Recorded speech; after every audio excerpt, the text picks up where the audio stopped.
Sir, రాజకీయ నాయకులు మామూలుగా ప్రజల సమస్య కోసం తీర్చడానికి వాళ్ళు పాటుపడాలి. కాకపోతే ఇప్పుడున్నటువంటి రేవంత్ రెడ్డి కావచ్చు, లేకపోతే కేటీఆర్ కావచ్చు, ఒకరినొకరు తిట్టుకుంటానికి టైం కేటాయిస్తారు.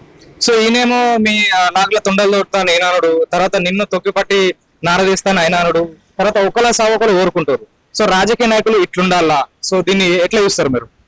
రాజకీయాలు ఎట్లయిపోయినాయంటే ఈ రోజుల్లో ఒకరినొకరు తిడితేనే రాజకీయం అనే స్థాయికి దిగజారిపోయారు ఈ కాంగ్రెస్ టిఆర్ఎస్ నాయకులు. ప్రజా సమస్యల మీద డిబేట్ చేసి ప్రజల సమస్యలు ఎలా ఉన్నాయి, ఏం చేయాలనే ఆలోచన లేదు. కానీ నిన్ను దొక్కుతా, వాణ్ణి దొక్కుతా, వీని తొండలేస్తానే తప్ప ఏ రోజు కూడా ప్రజా సమస్యలని గాలికి వదిలేసి రోజు రోజుకు దిగజారిపోతారు. ఇది ప్రజాస్వామ్యానికి చాలా దెబ్బ. ఇట్లాంటి రాజకీయాల్ని ప్రజలు తిప్పికొట్టాల్సిన అవసరం ఉంది. మామూలుగా అయితే ఇప్పుడు కేసీఆర్ ఇన్ని రోజుల వరకు బయటకు రాలేదు. సో ఇప్పుడు బయటకు వచ్చిండు.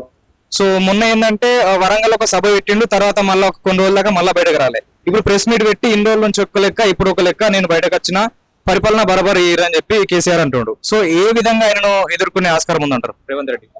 ప్రతిపక్ష నాయకుడు అనేటోడు ఎప్పుడు ప్రజల్లో ఉండాలి, ఫామ్ హౌస్ లో కాదు ఉండాల్సింది. ఎప్పుడైతే ప్రజా సమస్యల మీద ముందుకు పోతాడో వాడినే ప్రతిపక్ష నాయకుడు అంటారు. కానీ ఫామ్ హౌస్ లో పండుకొని 3 నెలలకు 6 నెలలకు వచ్చి బుడబుక్కలోనే వేస్తే మా ప్రతిపక్ష నాయకుడు.